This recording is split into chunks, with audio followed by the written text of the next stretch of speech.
এই বাংলা ভারত উলামা একরামের খিদমাত সর্বজন স্বীকৃত। ভারতবর্ষের সর্বপ্রথম হাদিসের দর্স এই বাংলাদেশ থেকে শুরু হয়েছে। আবু তাওয়ামা রহমতুল্লাহ আলাইহি এখনও সোনারগাঁয়ে শুয়ে আছে। দারুল দেওবন্দের হজরত মৌলানা রিয়াসত আলী সাহেব রহমতুল্লাহ আলাইহি উস্তাদ মোহতারাম জি তারানা বলছেন, हर फूल यहाँ एक शोला है, हर सर्व यहाँ मीनारा है। हज़रत मौलाना खालिद सैफुल्लाह अय्यूबी दामत बरकातुहुम যে 313 জন বাংলাদেশের শীর্ষ ওলামা একরাম যাদের বহুবিধ খিদমাতের কারণে পুরা বিশ্বে বাংলাদেশ তথা ভারত পাকিস্তানের ইসলামের যে রেনেসা, আমল আখলাক, ইমান, জজবা সব বেঁচে আছে, তাদেরকে যে উপস্থাপনা করছে, এই ইতিহাস আমাদেরকে আগামী ভবিষ্যৎ গড়তে প্রেরণা যোগাবে।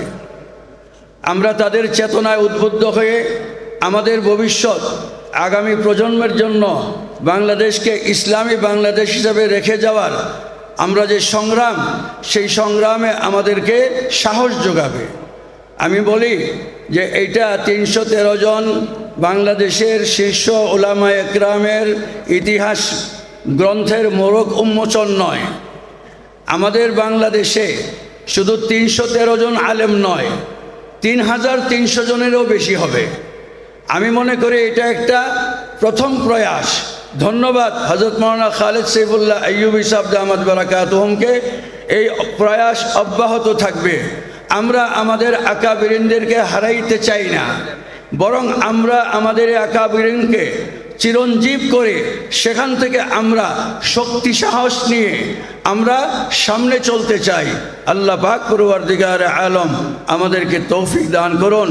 হযরত খালিদ সৈফুল্লাহ আইয়ুবী দামাত বারাকাতুহুমের এই প্রয়াসকে আল্লাহ পাক কবুল করেন এবং এই নতুন প্রজন্ম তাদেরকে আগামী দিনের ভবিষ্যৎ এই ইতিহাসকে সামনে রেখে গড়ার জন্য অনুপ্রাণিত করুন।